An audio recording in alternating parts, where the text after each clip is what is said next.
Karena kan mungkin karena zaman-zaman saat ini ya Mas Anis, itu kan penuh ya kegelisahan dan lain sebagainya. Kita bahkan ada berita-berita yang katanya mau ada bencana juga kan itu. Nah itu kan kita bagaimana kita menghadapi itu agar kita itu enggak sembrono mungkin dalam melangkah, dalam bertindak dan lain sebagainya. Itu kita enggak asal-asalan. Itu kan kita perlu kembali lagi ke filosofi tadi, eling lan waspada. Nah, mungkin intinya kan berarti kita itu hidup itu harus benar-benar eling atau ingat bahwa kita itu hidup itu ada tugas dari Tuhan kan, dari Allah kan, sebagai khalifah kan gitu ya. Dari Allah. Jadi ada 3. Apa as-sam'a wal absar wal afidah. Jadi ada yang namanya pendengaran, penglihatan dan hati. Nah, 3 ini adalah kunci dari cara kita mengeleng-eleng, mengingat soal siapa hakikatnya kita. Tapi apakah zikir ini bisa dimaknai secara luas, Ustadz? Sangat luas. Maksudnya nggak cuman misal subhanallah, walhamdulillah. Misal ya, misal saya lagi baca buku, terus dari buku itu, walaupun misal bukunya yang nulis itu orang kafir lah gambarnya gitu. Terus dari bacaan atau kata-kata dia itu malah jadi iling sama Allah. Ya bisa. Waspada itu kan dalam istilah kita itu berarti berjaga-jaga. Hati-hati gitu ya. Hati-hati dari segala macam bahaya. Ada kesempatan di dalam hidup ini untuk selalu waspada. Nah, kewaspadaan manusia itu sudah dijelaskan bahwa waspada terhadap yang tampak dan ada waspada kepada yang tidak tampak. Nah, ini gimana nih?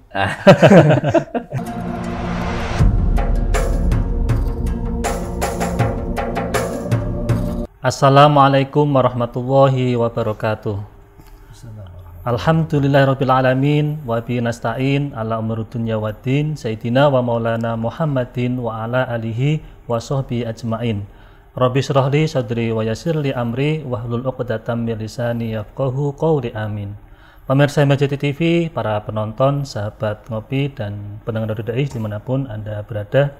Pertama-tama mari kita panjatkan syukur kita kehadirat Allah Subhanahu wa Ta'ala, yang mana pada kesempatan kali ini kita bisa berjumpa kembali di acara ngopi ngaji online perkara Islam. Kedua kalinya sholawat dan salam semoga tercurahkan dari Nabi Agung kita Nabi Muhammad SAW. Semoga mahabbah kita kepada baginda Rasul dapat memberikan kemudahan hidup di dunia dan kelak di yaumil qiyamah kita mendapatkan syafaatnya. Amin amin ya rabbal alamin. Pemirsa MJT TV, para penonton, sahabat ngopi dan pendengar Dodai dimanapun Anda berada. Alhamdulillah kita bersua kembali di acara ngopi ngaji online perkara Islam. Dan ini sudah sampai di episode yang ke-189. Seperti biasa pada episode kali ini saya ditemani oleh teman ngopi saya. Ini ada Mas Aldi. Assalamualaikum Mas Aldi. Waalaikumsalam warahmatullahi wabarakatuh Mas. Kabar sehat Mas? Alhamdulillah sehat. Sehat ya? Mas Anis gimana kabar? Alhamdulillah sehat. Alhamdulillah sehat semua. Nah Mas Aldi, malam ini kita kedatangan tamu. Ini guru kita. Beliau adalah Ustadz Rizal Hamami. Assalamualaikum Ustadz. Assalamualaikum warahmatullahi wabarakatuh. Kabarnya berapa Ustadz? Sehat Gus? Sehat ya? Alhamdulillah. Alhamdulillah. Ini saya lama tidak ketemu beliau ini. Kalau dulu ini termasuk beliau pertama kali episode ngopi beliau kita undang. Nah, sekarang kita baru kita undang lagi. Nah malam ini beliau itu kalau dulu masih dosen senior saya, guru saya, sekarang sudah tambah lagi jabatannya. Oh, udah apa? Setingkat lagi ya? Sudah jadi pengasuh pondok pesantren. Masya Allah. Alhamdulillah. Pondoknya namanya Al-Amanah. Al-Amanah. Tempatnya di apa? Pondoknya di Ngalian. Di Ngalian. Kalau saya masih mondok di orang tua. Nah, malam ini Mas Aldi kita kerawuan tamu yang luar biasa. Kira-kira mau bahas apa? Nah, ini satu tema yang mungkin sangat perlu kita bahas di zaman sekarang, Ustadz. Itu tentang filsafat atau tentang filosofi orang Jawa. Yaitu tentang eling lan waspada, Mas Anis. Kenapa mau ngangkat tema itu, Mas Aldi? Ya, karena kan mungkin karena zaman-zaman saat ini ya, Mas Anis.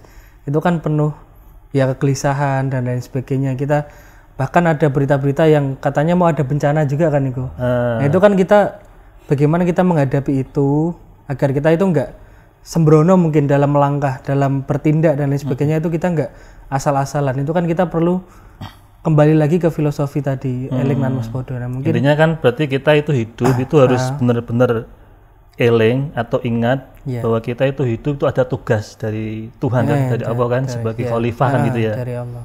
Nah, tapi terkadang kita lalai terhadap itu. Bahkan kewajiban kita sebagai seorang muslim untuk taat ibadah itu kadang juga kita nggak bisa selesai dengan baik.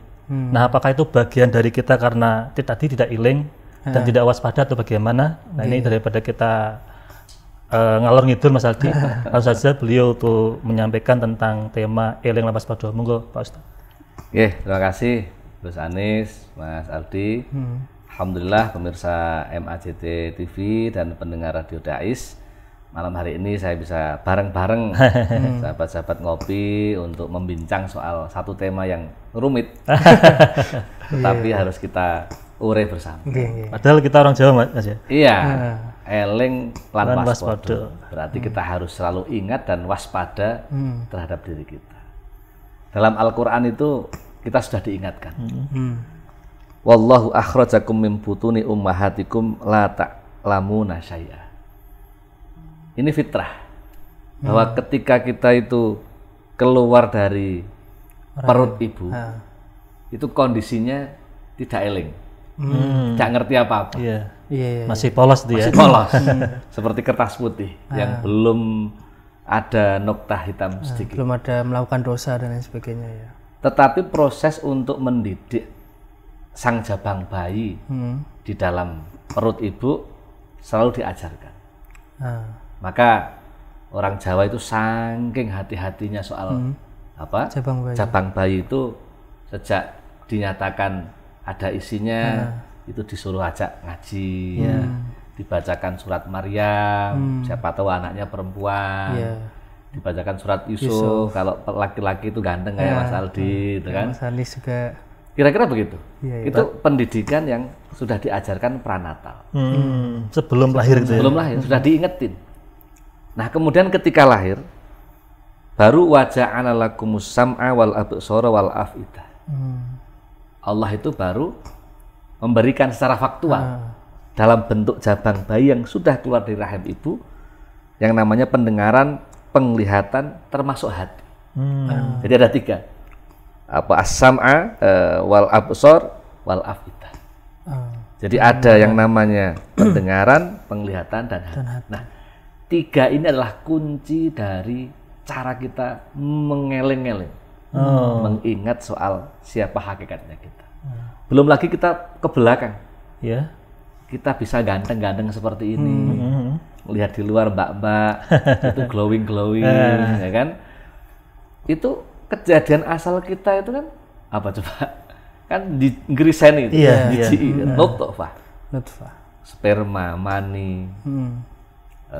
Orang Jawa mengatakan apa itu? Pokoknya kayak ngono itu. Yang kira-kira dari fisiknya saja ya begitu, menjijikkan gitu ya. Nah, beda dengan kopi gini, walaupun hitam tetapi dan itu apa? Kalau dihargain nggak ada harganya. Betul. Beda dengan ilre walet. Kopi yang mahal, alladzi yakhruju min silitil luwak itu mahal. Padahal dari silit luwak itu di duburnya hewan yang namanya luwak itu mahal, jutaan. Artinya dari sesuatu yang mohon maaf secara fisik itu hina itu ya.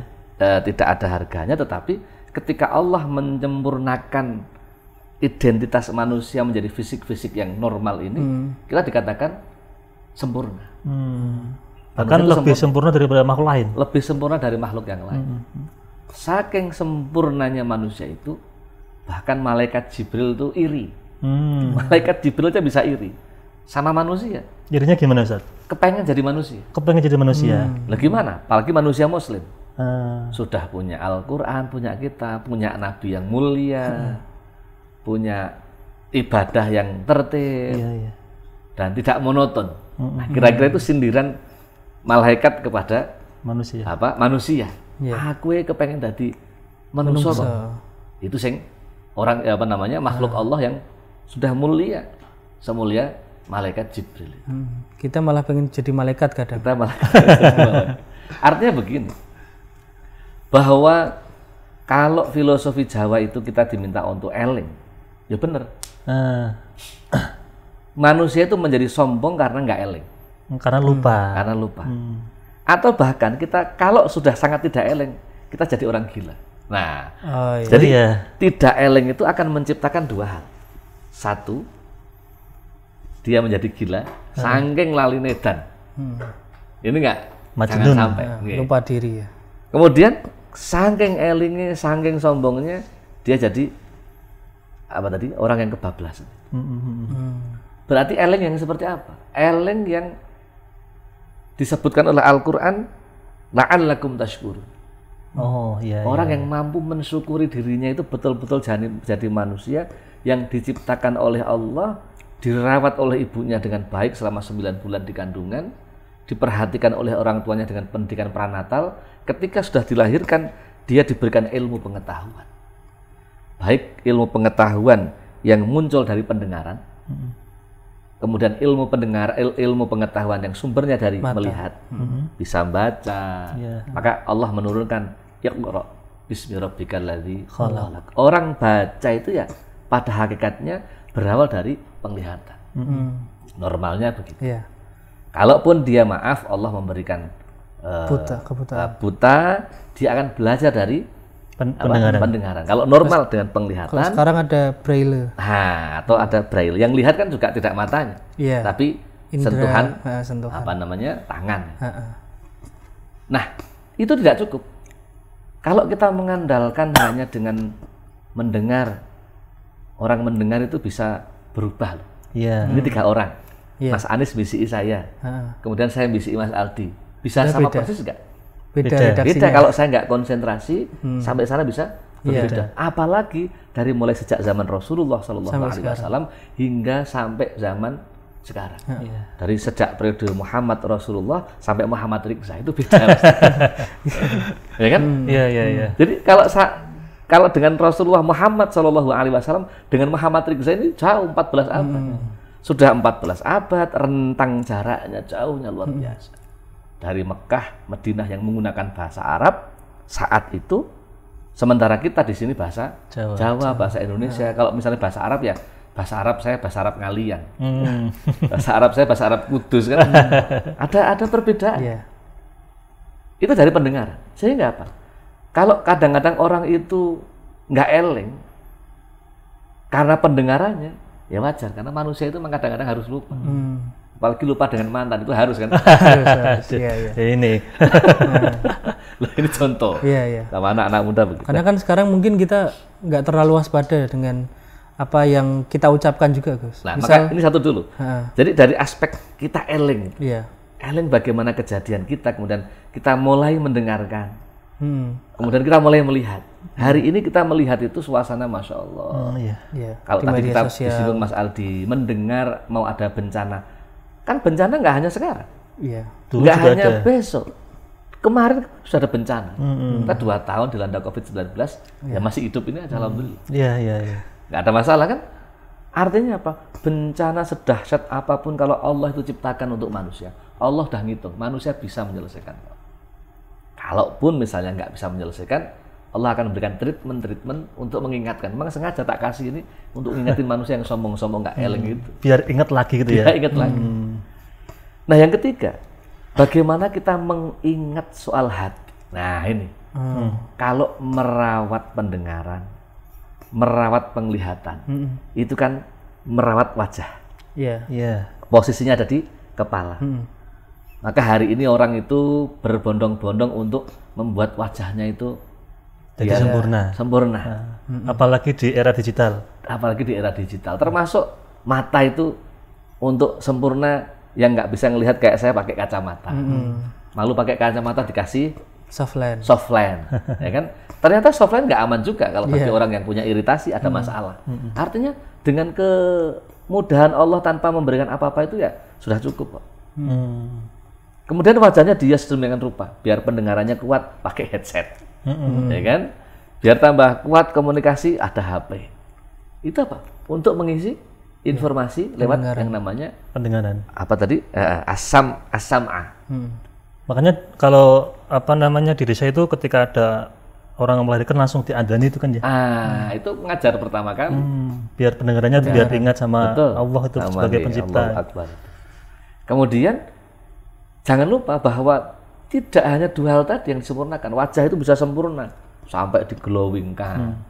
Laler aja nempel itu seret gitu kan. Gelorot ya. Saking glowingnya itu muter tempat-tempat skincare itu kan ada di Larissa, Natasha, London Beauty, Nava Green, macam-macam itulah pokoknya. Saking kepengen wajah ini disempurnakan biar matanya juga jelas, pendengarannya juga jelas, wajahnya juga ditata dengan baik. Tapi ada satu hal. Organ tubuh yang disebut oleh Allah wal afidah. Wal afidah itu apa, Pak? Hati. Oke. Fuad. Apa? Kolbu. Kejernihan dari diri itu ada di. Apa itu juga disebut nurani itu? Sama. Yang artinya bahwa secara fisik itu semua orang bisa disempurnakan dengan sabun, dengan apa tadi skincare, dengan bedak, dengan serum. Kalau hati susah ini. Ya kan? Apa dengan maskara, macam-macam itulah. Ini ada satu organ tubuh yang kita sucikannya nggak bisa pakai sabun, nggak bisa pakai Baiklin, nggak bisa pakai merek-merek produk kosmetik yang bisa membuat dia terang benderang, tidak. Tapi apa? Hati itu harus dididik, diingatkan dengan ala bidzikrillahi tatma'innul qulub. Dengan berzikir. Iya. Kalau yang dawuh Allah sudah, ini bukan insya Allah, mesti hatimu itu so tenang kalau engkau punya ingat kepada Allah. Apa ingat? Eling kan? Iya. Nah artinya apa? Yang membuat manusia itu bisa sombong atau satunya bisa gila itu karena hatinya tidak eling, tidak berzikir kepada Allah Subhanahu wa taala. Berarti eling itu arahnya ke atas ya, Gus? Maksudnya vertikal ya? Jadi orang itu, fikih kita kan mengatur. Fikih kita itu kan dimensinya secara global kan mengatur. Hablum minallah namanya fikih ibadah. Hablum minanas namanya fikih muamalah. Urusan sanksi macam-macam ada fikih jinayah. Urusan politik ada fikih siasat. Ini artinya agama kita mengatur bagaimana treatment hidup dengan kepastian hukum itu harus ditata dengan baik. Kan muaranya bagaimana agar kita tetap ingat kepada Allah. Iya. Tapi kalau kita maknai zikir, anak muda nanti malah bingung. Berarti kemana-mana harus pakai tasbih. Iya, harus subhanallah. Iling dulu dah dengan kata makna begini, Ustaz. Ketika kita ngomong tentang ilmu tadi ya, kan hati itu fuad itu kan, itu dengan cara berzikir. Salah satunya dengan zikir. Kalau misalkan nih sebagai anak muda hari ini kan, itu kan nggak mungkin tadi bawa tasbih kemana-mana. Nah itu gimana biar bisa dia ngegame dari PUBG, Free Fire, Roblox, Mobile Legend itu ketika dia nyentak astagfirullahaladzim, subhanallah, yes, senang, Allahu Akbar, kan bisa. Tidak pakai kalimat-kalimat yang kasar, jorok, tidak sesuai dengan syariat Islam. Itu bedanya. Kalau santri ngegame itu yang keluar tasbih, takbir, zikir pada Allah. Tapi kalau dia bukan santri, ya tadi seluruh nama kebun binatang muncul semua. Tapi apakah zikir ini bisa dimaknai secara luas, Ustadz? Sangat luas. Maksudnya nggak cuma misal subhanallah, walhamdulillah. Misal saya lagi baca buku, terus dari buku itu, walaupun misal bukunya yang nulis itu orang kafir lah gambarnya gitu. Terus dari bacaan atau kata-kata dia itu malah jadi iling sama Allah. Ya bisa. Nah itu apakah juga termasuk tadi Nah zikir? Itu pentingnya kalau kita belajar pakai guru. Kalau kita belajarnya nggak punya guru, nggak punya mursyid, nggak punya yang nuntun, ya akhirnya setan yang nuntun. Ya kan? Yang nuntun setan. Jadi kalau kemudian kita itu berangkat dari satu hal dulu, ingat. Ingatnya manusia itu ingat yang lalu, ingat yang sekarang, ingat yang akan datang. Dimensi waktu dan ruang manusia ini akan mengatur tentang bagaimana dia itu sudah dibekali tentang apa tadi? As-sam'a wal basar wal af'idah yang ketiga-tiganya harus kita sambungkan, nggak bisa satu-satu. Karena kunci dari semua remember, peringatan atau memori itu ya dari pendengaran, penglihatan dan hati. Yang dimiliki oleh semua itu harus berkaitan. Sangat berkaitan. Kalau misalkan mana lagi ada ilmu pengetahuan yang tidak terkait dengan itu. Oh iya. Mulut ini bisa bicara kalau pernah mendengar. Kata Mas Anies di MAJT itu sekarang wah indah loh ada kurmanya. Saya ngomong sama orang, jari siapa Zah? Jari Mas Anies kok. Ya kan? Kemudian saya di sini saya ngelihat, oh iya bener ada kurmanya ya. Saya udah dalil beda. Kata Mas Anies dan saya ngelihat sendiri. Orang akan menjadi semakin percaya. Semakin yakin. Iya, kalau hati saya tergerak, Masya Allah. Berarti kalau saya kepengen lihat kurma, nggak perlu ke Arab ya, cukup ke MAJT aja deh. Ya, berarti kayak melihat kayak tadi kan juga ada zikirnya juga kan tadi. Iya. Kagum dan lain sebagainya. Iya. Artinya bahwa ilmunya Allah itu coba kita ambil, kita renungi dari ayat-ayatnya Allah Subhanahu wa Ta'ala. Sebab apa? Para kiai, para ulama, para habaib itu memberikan pelajaran yang sederhana sekali kepada kita. Kalau kepengen melihat orang itu mencerminkan dirinya bisa eling, termasuk dirinya bisa waspada, lihatlah 3 hal. Nggak usah banyak-banyak. Iya. Kalau orang udah ketemu 3 hal ini, misalnya Mas Aldi belum punya jodoh, Iya. udah atau belum? Belum. Misalnya belum. Kalau nyari jodoh, itu cukup melihat mbak-mbak. Ini apa ini 3 hal ini? Ini checklist saja. Kalau udah ketemu seseorang yang 3 halnya ini bagus, nggak usah lama-lama, langsung tembung orang tua. Kalau apa siap. ini? Penasaran nih, penasaran. Ini karena terkait dengan apa tadi? Kita mengingat hakikat kita untuk iling soal kehidupan, menata sambungan kita kepada Allah dan mengkoneksikan relasi sosial kita dengan sesama manusia. Yang pertama itu, orang itu kalau sudah hidupnya ada dengan Al-Quran, bersanding dengan Al-Quran. Itu yang pertama. Yang pertama. Oke. Karena Al-Quran ini adalah syifa. Al-Quran itu obat. Anak muda kalau lagi galau, kalau lagi suntuk, lagi mageran, itu pasti anak muda yang jarang membaca Al-Quran. Ya, apalagi hari ini, Pak. Ya, ini kan kadang-kadang aneh. Nge-game aja, mata ini bisa komunikasi sama HP atau PC berjam-jam. Iya, berjam-jam itu sampai kadang lupa waktu. Nggak ada bosennya matanya, nggak ada sakitnya. Tapi begitu sama Al-Quran kok lagi 5 menit terus ngantuk. Yang salah sama. Wongnya teko ora. Wongnya teko. Berarti nggak sehat. Matanya apa tadi? Al-absornya nggak sehat. Tapi kalau ini mata yang sehat sambung dengan al-afidah, dia akan malu saya. Jadi orang Islam, jadi santri kok, jadi Muslim kok, lihat HP, lihat laptop bisa lama, tapi kok lihat Al-Quran nggak bisa lama. Ini berarti sudah setan. Mungkin sekarang kalau ngantuknya itu kalau pas ngaji, Ustaz. Kan Ngaji sama. ya, kayak Sama berarti kayak misal itu khutbah, terus ada ceramah itu kan juga ngantuk kan? Ya, orang yang nggak sehat ngantuk. Kalau sehat nggak ngantuk itu Mas. Wah gitu. Ya kan? Mas Anis sehat nggak Mas Anis? Kemudian fisiknya bisa futsal, Iya. bisa lari, bisa jogging, bisa nyetori, bisa tiktokan. Tapi untuk Al-Quran aja enggak. Maka ada satu prinsip yang kita pegang bersama itu adalah di Al-Amanah, hidup berkah dengan Al-Quran. Hidup berkah dengan. Bagaimana keseharian kita itu dilatih untuk berkomunikasi dengan Al-Quran. Walaupun gini, Pak Ustadz, misalkan nih baca Al-Quran kan kita nggak tahu makna atau artinya. Iya. Itu apa sekadar dibaca juga nggak apa-apa. Nggak apa-apa, yang penting kan bacanya dulu. Cuman mungkin Untuk jangan membatin hati itu, untuk merasakan bahwa cara satu-satunya yang bisa dilakukan gampang mudah untuk berkomunikasi dengan Allah, yang pertama adalah Al-Quran. Al-Quran kan kalamullah, dawuhnya Allah. Kalau kita membaca dawuhnya Allah, berarti kan kita mengkomunikasikan mata kita, telinga kita, hati kita, seluruh jasad kita dengan Al-Quran. Cuma kan nggak terus berhenti di situ kan Ustadz? Tidak. Asal gemanya cuma baca tok kayak Mas Anis. Berarti contohnya kan? Iya. Tapi kan berawal dari baca dulu. Gimana mau belajar tafsirnya, gimana Belajar tahu maknanya. isi artinya, baca dawuh-dawuh.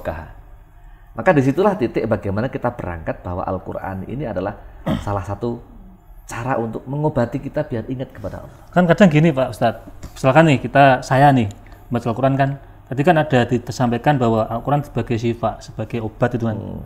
Kita baca Al-Quran, itu malah kadang juga tadi rasa males, rasa ngantuk tadi, justru malah nggak ketemu obatnya itu gimana? Karena mungkin tadi Bayangkan itu menjadi hobi.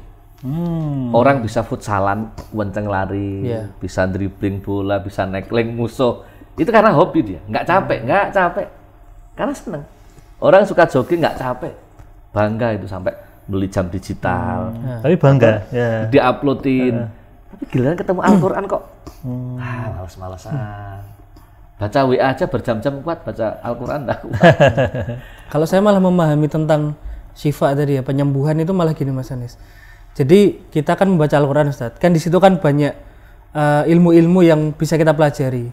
Dari ilmu-ilmu itulah yang kemudian diterapkan dalam hidup kita dan kamarnya kita menata hidup melalui Al-Quran itu. Maksudnya ilmu-ilmu yang ada di situ. Itu kan kalau orang yang bisa tahu tentang apa itu makna atau ya kan ada guru lah, gambarnya ada gurunya. Makanya itu harus ada gurunya guys tadi. Harus ada gurunya, termasuk hati dirinya sendiri udah sembuh.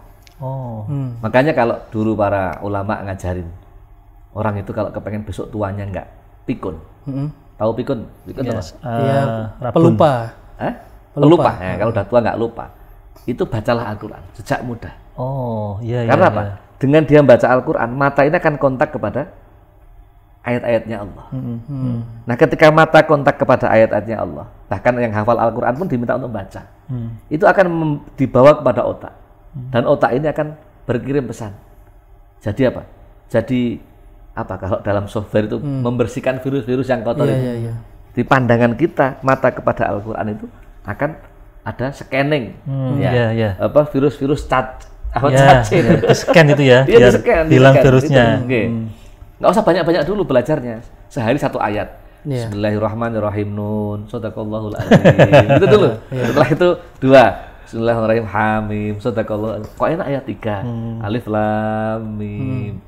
Dan 4 alif lam mim ra kaf ya ain. Lama-lama akan terbiasa. Maka dulu para kiai, para ulama ngajarin apa? Ada rotibul atos, rotibul haddad, rotibul idrus, ada wirdul latif. Itu zikir-zikir yang berasal dari Al-Quran. Bahkan tahlil juga ada Al-Qurannya. Ada Al-Qurannya. Atau sholawat basyairul khairat Syabdul Qadir Al-Jilani. Itu sholawat yang di dalamnya ayat-ayat Al-Quran. Kan juga di asyair Jawa itu kan ada tombo ati iku limo ing wernane. Kan nomor 1 kan baca Quran sak maknane. Itu kan orang Jawa malah kan. Ngomong orang Jawa. Ya kan? Itu di dalam syair-syair lain juga Sunan Kalijaga kayak itu ya. Artinya bahwa pertama itu Al-Quran. Al-Quran, checklist kalau udah punya orang kok senang baca Al-Quran. Senang baca Al-Quran. Ini insya Allah soleh. Ini idaman ini kan. Yang kedua, sholat. Sholatnya disiplin. Nggak tinggal, sholat subuh tepat waktu. Nggak ada sholat subuh jam 8. Usolli fardhu subhi kawanan lillahi ta'ala. Pakai sepion ya? Bukan subhi, subuh dan duha. Na'udzubillahi min dzalik. Gimana komunikasi dia dengan Allah dengan sholat? Tapi nggak dilakukan dengan baik. Yang ketiga, kata para ulama itu, kata hikmah itu, kalau orang bisa mudah bersedekah di hari lahir dengan kemampuan yang dimiliki. Kalau Mas Aldi punyanya rezeki roti, ya sedekah roti aja, nggak usah banyak-banyak. Bagi pada sama kru punyanya permen diniati sedekah di hari lahir. Saya lahir hari Kamis, setiap hari Kamis sedekah. Berarti hari lahirnya itu selalu sedekah. Bukan 1 tahun sekali, Mas. Bukan. Sekecil apapun, seikhlas mungkin. Karena apa? Orang kalau sudah biasa baca Al-Quran, sudah disiplin sholat, kemudian dia ahli sedekah, insya Allah muhsin, insya Allah mukhlis. Tapi kalau orangnya nggak ahli sedekah, wah itu besok sampean punya istri kok nggak ahli sedekah, itu sampean langsung masuk isti. Ikatan suami takut istri. Kan cara otomatis kan tadi ya, antara hablum minallah dan hablum minas itu jalan. Ditata semuanya. Al-Quran tidak hanya dengan Allah, kita akan berkomunikasi dengan makhluknya Allah karena sudah menjadi mushaf itu. Tadi kan baru ilingnya, waspadanya itu kan tadi ke horizontal, maksudnya ke hablum minan nas ya. Nah, kalau itu gimana Pak Yai? Nah, nanti mungkin sebelum dijawab Pak Yai, kita akan jeda iklan yang mau lewat dulu.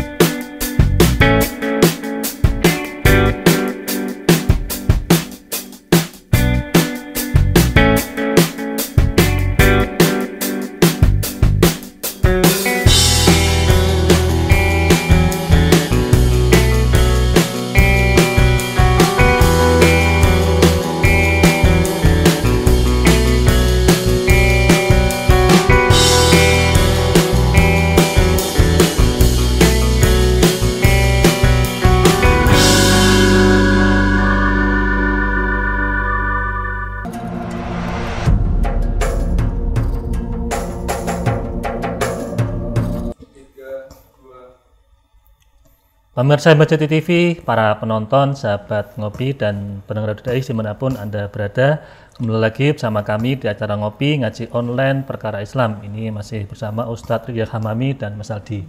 Nah, Ustadz, tadi Mas Aldi sebelum iklan itu bertanya, kalau tadi kan eling Mas Aldi ya, sekarang waspada.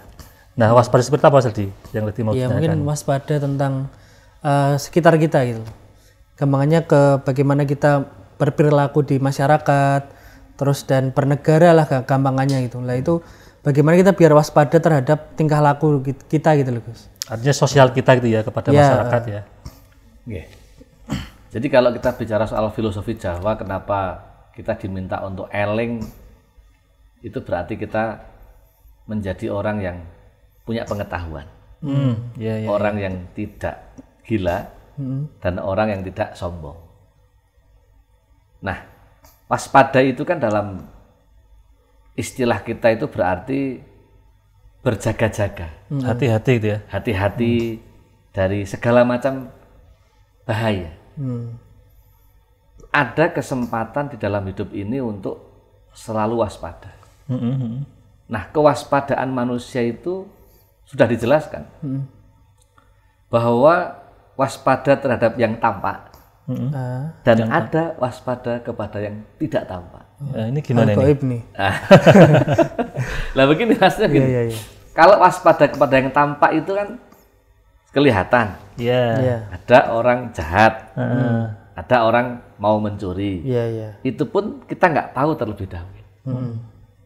Taunya tiba-tiba. Atau kecelakaan.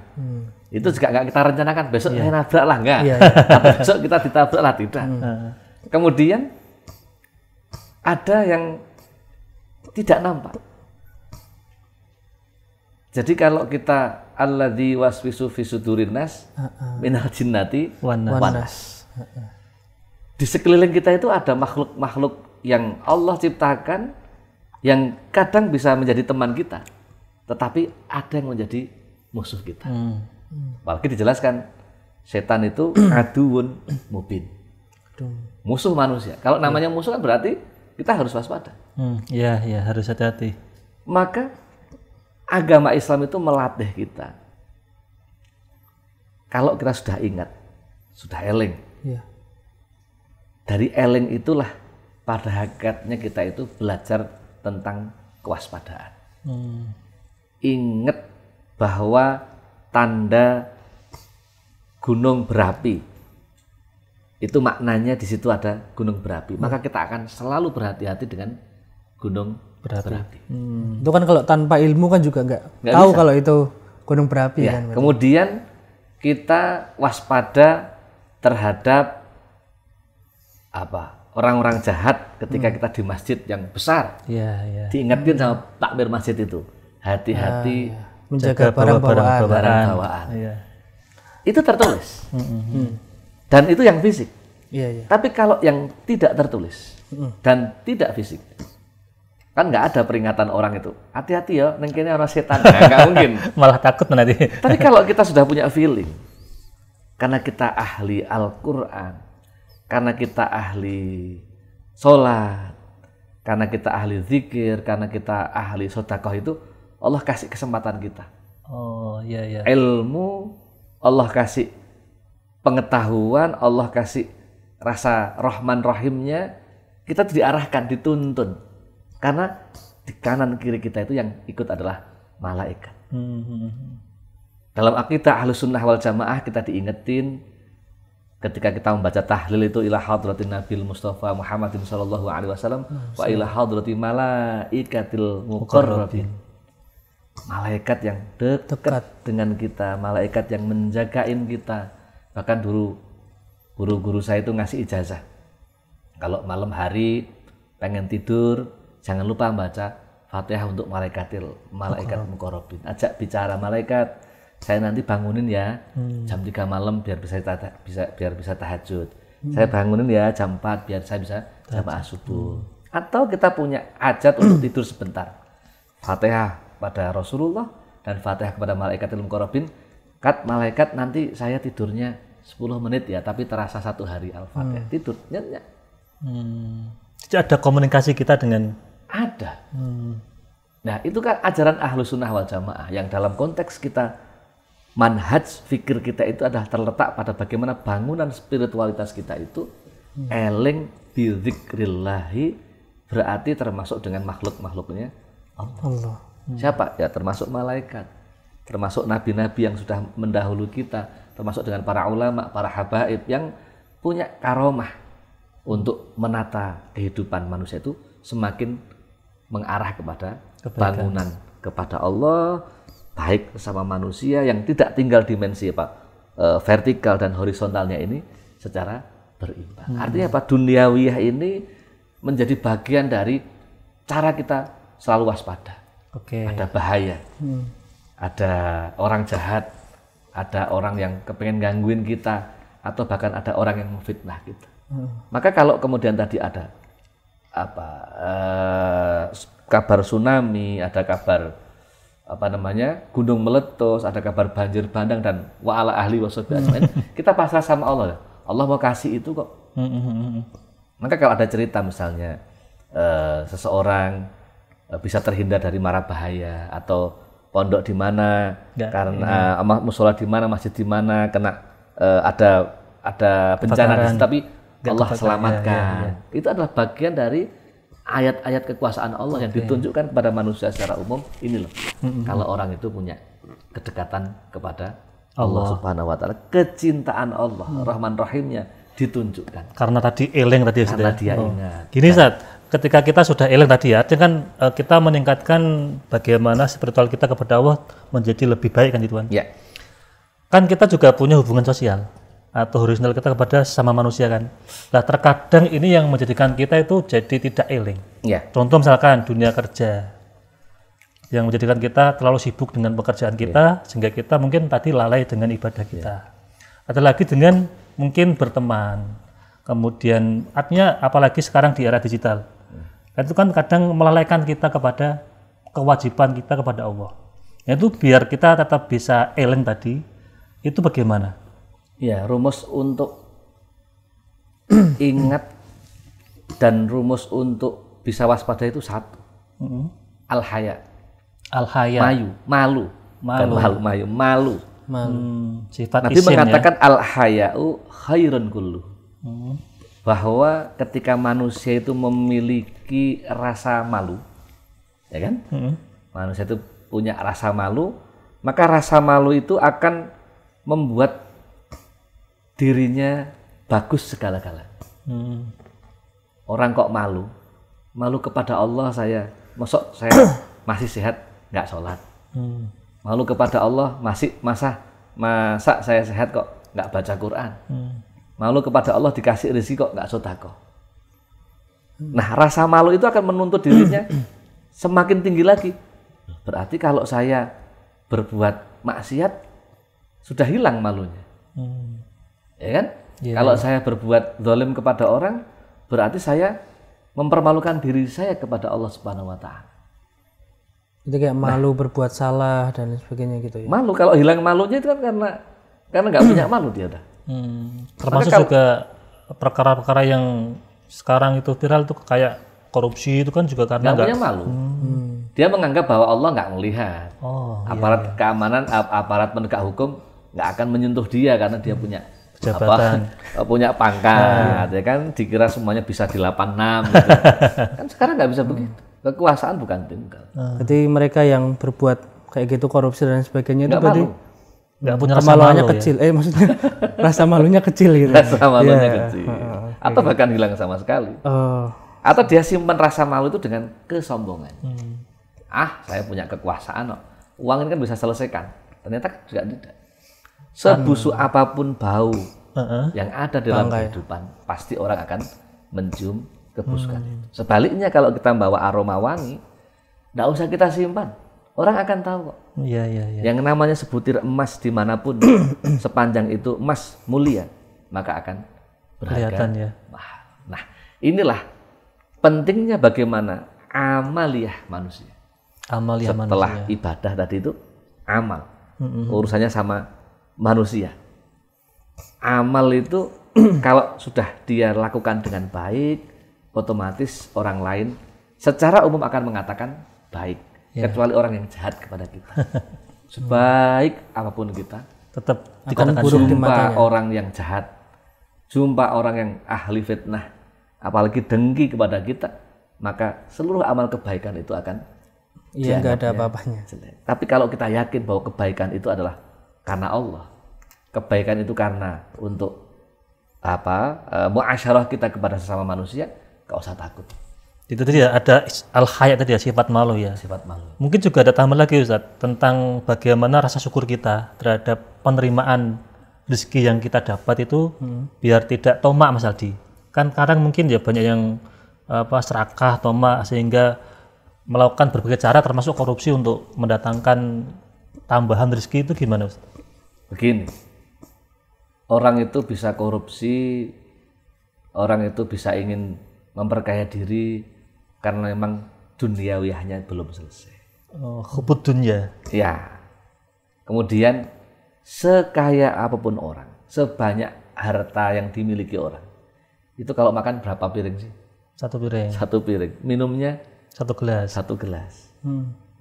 Hanya harganya kan berbeda.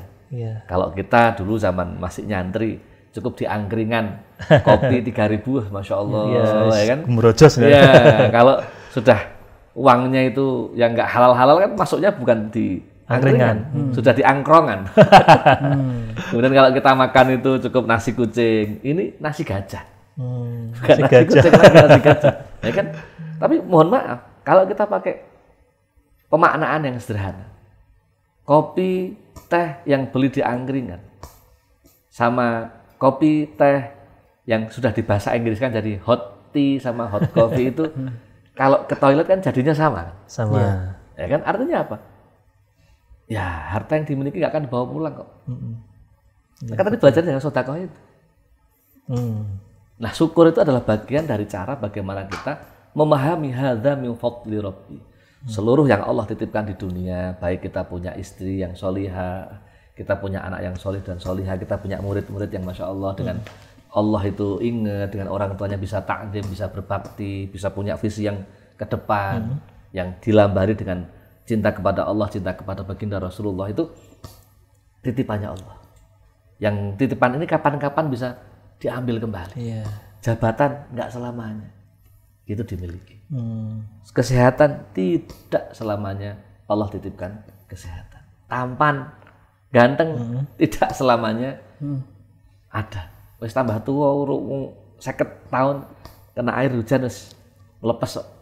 Artinya ya kan? Kalau tidak selamanya kita punya tadi harta benda, itu kita juga jangan sampai mengikat atau menggenggam erat-erat itu ya. Maka di dalam tasawuf diajarkan zuhud. Zuhud bukan berarti tidak cinta dunia, tidak cinta, tetapi memahami ini sementara.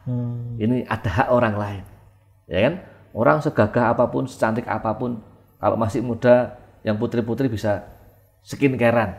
Kalau tua pakai fresh care, nggak skincarean lagi, pakai fresh care udah. Ya kan? Maka ini dijelaskan bahwa ketika orang itu amalnya dilandasi dengan kewaspadaan. Ini diibaratkan innamal a'malu kal wi'ai. Bahwasanya amalan seseorang itu bagaikan tempat minum. Nah, tempat minum kan? Nah, tempat minum ini kalau bawahnya jernih, maka atasnya pun ikut jernih. Jadi kalau bawahnya itu jernih, atasnya ikut jernih. Kopi ini hitam, bawahnya, maka atasnya ikut hitam. Nah, filosofi kehidupan kita juga sama. Jangan sampai kita punya permukaan hidup ini keruh. Pondasi hidup kita itu keruh. Kalau pondasi kita itu udah keruh, dia kumpulnya dengan ahli maksiat. Kumpulnya dengan ahli minum-minuman keras. Kumpulnya dengan LC. Tahu LC nggak? Iya. Apa itu? Apa Mas Aldi? Kalau LC kan biasanya lulusan Kairo. Itu bagus dong. Pinter. Alah guyon. Misalnya itu ya, pemandu itu. Ya dia akan menjadi orang yang habitnya di situ. Karena pondasinya kekeruhannya di situ. Jadi tergantung apa ya, komunitas atau circle-nya itu ya. Maka dijelaskan oleh para ulama begini. Al arwahu junudun mujannadah.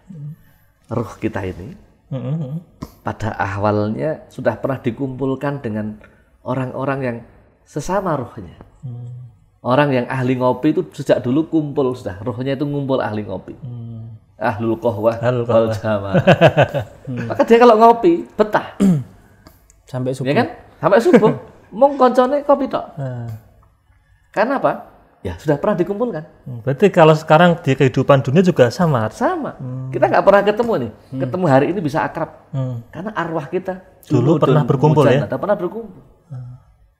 Nah kalau kita kumpul dengan yang sudah ahli-ahli ibadah, ahli sholawat, ahli majelis, ahli zikir, ahli silaturahmi pada alim, pada ulama, pada habaib itu, kita habitnya enak-enak saja. Orang yang nggak suka kepada kita akan melihat ngapain kok urip kok ngaji terus sholawatan terus zaro gak rampung-rampung. Ya karena memang mereka tidak kumpul dengan kita sejak di sana. Atau sebaliknya orang yang ahli zikir, ahli ibadah itu melihat orang-orang yang di jalan-jalan itu kaget. Ngono kok ya seneng ya? Karena junudun mujannadahnya itu al-arwah kita itu tidak bareng sama. Iya. Itu yang membuat pondasi kita jadi jernih. Pondasi kita kalau kita kumpulnya kepada yang ahli halakoh itu ahli ibadah kepada Allah. Ini konteks dasar yang Kanjeng Nabi itu ingin nata manusia bahwa ayo dong kita itu kalau punya pondasi kehidupan sing apik gitu loh. Kalau atasannya ini bagus, ya bawahnya bagus, pondasinya itu bagus. Ibarat kata kita membuat teh itu biar bisa jernih. Bagaimana? Diatur dengan baik. Maka kalau ada hari ini bagaimana membuat minuman itu yang di packaging dengan baik. Harganya jadi mahal, kemudian aromanya bisa bagus, rasanya juga membuat orang itu kalau ngopi, gitu loh. Itu rasa nikmat, ada sensasi ketika kita itu meminum sesuatu walaupun tidak jernih tetapi enak. Orang itu kadang-kadang ada Allah ciptakan secara fisik tidak sempurna, tetapi hatinya sangat sempurna. Allah ciptakan orang itu secara fisik kelihatan kotor, tetapi hatinya sangat dekat dengan Allah. Allah tutup karomahnya dengan fisiknya. Maka di sini kita bisa belajar bagaimana cerita-cerita para ulama, para kiai tentang orang-orang yang bisa berkomunikasi dengan beliau dimalkan Nabi Khidir alaihissalam. Kemudian bagaimana kita melihat ada Allah ciptakan wali-wali majdub yang di situ kita belajar bahwa kalau kita diingatkan tentang laqad khalaqnal insana fi ahsani taqwim, itu kita nggak bisa melihat sosok manusia dari fisiknya saja, tetapi paling tidak kita menjadi orang yang tidak menimbulkan fitnah orang banyak, fisik kita ditata dengan baik. Yang pesan dalam kata hikmah itu bahwasanya libasukum yukrimukum qoblal julus. Pakaian kita ini menentukan akan dimuliakan para pihak di luar kita kalau kita menggunakan pakaian yang baik sebelum kita duduk di sebuah tempat atau sebuah majelis. Nggak mungkin dong kita siaran begini saya pakai celana pendek kemudian pakai pakai baju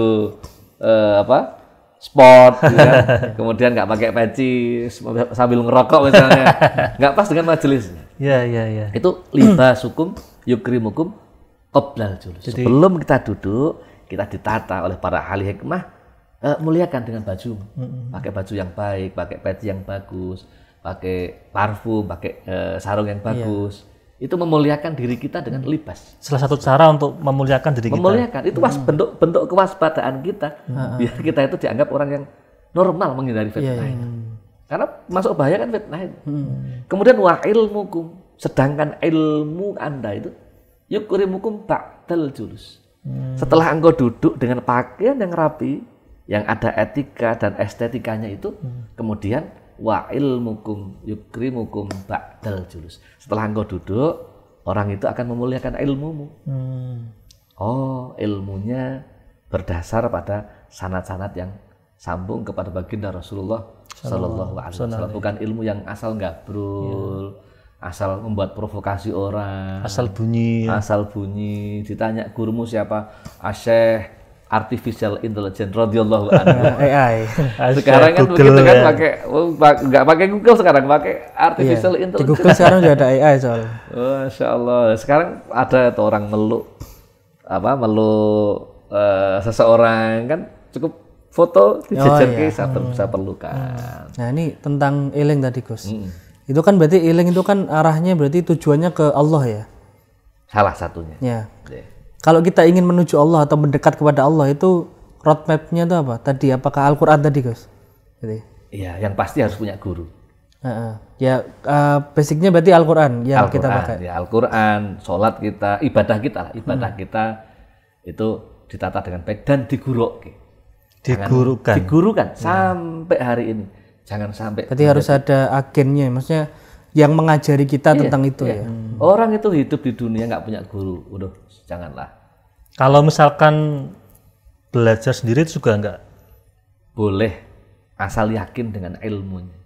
Asal yakin kita tidak sombong dengan ilmu kita. Tapi kalau orang itu senajan sudah jadi guru, masih punya guru, insya Allah barokah ilmu. Karena apa? Ada yang ngingetin kita. Kayak ada rantai itu ya, rantai sanad keilmuan kepada. Lu jelas kok, utlubul ilma minal mahdi ilal lahdi. Berarti kita nggak boleh lepas dari guru. Maka dalam tasawuf itu kita diminta untuk beat kepada mursyid. Kalau dalam ilmu thariqah itu ada gitu ya. Ada. Jadi orang itu kalau sudah beat thariqah punya guru mursyid, ditanya, guru mursyidmu siapa? Artinya apa? Seluruh aktivitas guru mursyid ini adalah pelajaran dalam hidup kita. Tapi apakah boleh gini Gus, tentang tadi ya guru. Kadang kan ada yang kemudian ada seseorang yang membakukan ustadz atau gurunya. Jadi dia kalau pemahaman saya itu kemudian nggak berkembang ke variasi-variasi yang lain. Punya ada ustadz yang lain atau guru yang lain, pendapat yang lain. Jadi dia ketika menghadapi pendapat yang berbeda itu kemudian dia menganggap salah karena dia sudah membakunya ustadznya dulu tadi. Itu kalau seperti itu gimana? Kalau kita belajar fikih sejak awal kan diajari perbedaan mazhab itu. Jangankan belajar fikih, belajar nahwu aja kita diajari berbeda kok. Ya kan? Belajar ilmu nahwu itu kita diajari berbeda. Bagaimana kita belajar nahwu itu? Menurut Imam ini ahli Kufah begini, ahli Basrah begini. Itu diajari perbedaan. Kita ngaji hadis itu juga diajari perbedaan. Ada yang mengatakan nisami itu, ada mengatakan ro'a itu, ada yang kola Rasulullah, ada kola sahabat baru kola Rasulullah. Itu dimensinya begitu. Belajar ilmu fikih juga apalagi di situ banyak perbedaan. Dijelaskan sekian banyak perbedaan-perbedaan yang kita itu dilatih untuk memahami ikhtilaful a'immah rahmah. Bahwa perbedaan antar guru, antar imam, antar pemimpin agama itu hakikatnya adalah manifestasi rahmatnya Allah Subhanahu wa Ta'ala. Kalau perbedaan itu rahmatnya Allah berarti apa? Jangan alergi dong dengan perbedaan. Kita melihat orang sholat berbeda kaget, karena nggak eling, karena nggak waspada, ya kan? Maka ini contoh bagi sebagian besar kita kalau punya ilmu pengetahuan itu yang luas. Semakin luas ilmu pengetahuan kita, insya Allah kita akan semakin bodoh. Berarti harus banyak guru bodoh. Atau gimana? Ya, semakin bodoh. Iya, kalau kita mengaku kita punya ilmu pengetahuan semakin bodoh, ketemu orang ini jauh seperti ini, berarti saya belum tahu, berarti saya masih bodoh dong. Belajar. Maka kita punya guru. Karena kan kalau ulama-ulama Nusantara dulu kan, itu kan juga gurunya kan banyak. Kayak misalnya Kiai Soleh Darat sampai ke Mekah dan lain sebagainya itu kan gurunya banyak juga kan dan bervariasi gitu loh. Bahkan ada yang gurunya wanita atau sebagainya. Artinya bahwa ini contoh bahwa Mbah Soleh Darat itu kan dalam salah satu kitabnya menjelaskan, saya ngaji Jalalain dengan Kiai Soleh Damaran Kudus. Saya belajar fikih dengan ini. Itu sanadnya tertulis rapi di dalam kitab beliau. Saya lupa namanya kitabnya itu. Salah satu kitab beliau itu menjelaskan sanad beliau belajar. Sanad keilmuannya beliau. Sanad keilmuan tertulis dengan baik. Nah, kalau kita santri-santri ini kan jelas. dulu saya ngaji fikih sama siapa? Saya kan bisa jawab. Oh, saya dulu ngaji fikih dengan Ki Haji Ahmad Asnawi. Ini alumni Sarang. Saya dulu ngaji tauhid dengan siapa? Ki Haji Ma'ruf Irsyad, Pondok Pesantren di Kudus. Saya dulu ngaji Al-Quran dengan siapa? Ki Haji Mustamir Al-Hafid. Ini alumni Mbak Arwani. Saya ngaji Al-Quran musyafah dengan siapa? Dengan simbah saya, yang dulu satu angkatan dengan Mbah Hasan Mangkli. Jadi harus ada guru yang benar-benar jelas sanadnya. Saya ngaji kitab Dasuki dengan siapa? Dengan Allah Yarham Ki Haji Turhan Adjuri Kudus, ahli falak. Kalau misalkan gini Ustaz, tadi kan kalau jenengan jelas kan, artinya startnya sudah jelas lah gitu kan. Kalau dengan orang awam yang mungkin juga akses untuk mencari guru itu kurang baik, itu gimana biar? Ya diajari mencari guru. Oh. Tapi jangan guru-guru yang susah-susah.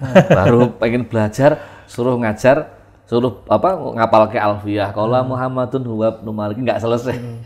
Langsung terjemahan aja. Kan juga ada yang mungkin anak muda sekarang ada yang lulusan pesantren, ada juga yang tidak pernah mondok sama sekali kan? Ya, diajari dengan cara yang tidak pondokan.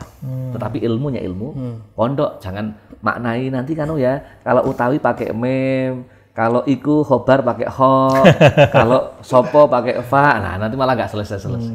Nggak usah yang soal nahwunya, nahwu yang baku-baku saja, nggak usah disuruh ngapal ke kakana dholla bata'at ha'asba, nggak usah. Wal khobarul juz'ul mutimul fa'idah, nggak usah. Jadi, langsung yang pokok-pokok baku. Nah, ini cara kita diminta untuk menjadikan kita itu semakin ingat kita itu manusia. Tugas utamanya wa ma khalaqtul jinna wal insa illa liya'budun, ibadah kepada Allah. Ibadah apa? Ya tadi Al-Quran, sholat, sedekah. Pokok yang ketiga dulu aja, nggak usah kemana-mana. Kalau udah ketemu, nanti sambung-sambung pada syukur. Termasuk muamalah kita kan juga, kalau niatnya ibadah kan juga dihitung ibadah ya Ustaz? Ibadah. Termasuk belanja Shopee itu ibadah juga. Ibadah itu? Ibadah kan. Menyenangkan orang lain kok. Menyenangkan diri kita. Kan itu kan belanja beli peci, beli baju untuk ibadah kan juga termasuk. Saya jelaskan libas hukum yuk kerimukum qoblal. Jadi karena kan kalau sekarang itu kan tadi mungkin kalau perbedaan pendapat di dalam agama kita masih oke lah. Tapi kalau di dalam sosial kemudian ada pilihan politik dan lain sebagainya, itu kan kadang kita yang bikin ribut gitu loh Mas Anies. Artinya emosi kita itu terbangun. Asal punya ilmu nggak ribut. Orang yang ya kan ribut, sekarang kan masih orang yang ribut itu yang nggak punya ilmu, yang takut kalau hidupnya itu susah. Nah ini gimana Ustaz? Biar ini kan apalagi nih musim politik ini, biar kita itu waspada, tidak terombang-ambing oleh keadaan yang ada itu, biar tetap eling gimana ini? Ya paham politik. Politik kan definisinya jangan dipahami yang aneh-aneh. Hal politik itu adalah asyasa. Asyasa itu adalah istislahul ummah bi irsyadihim ila tariq al-munji ajilan au ajilan.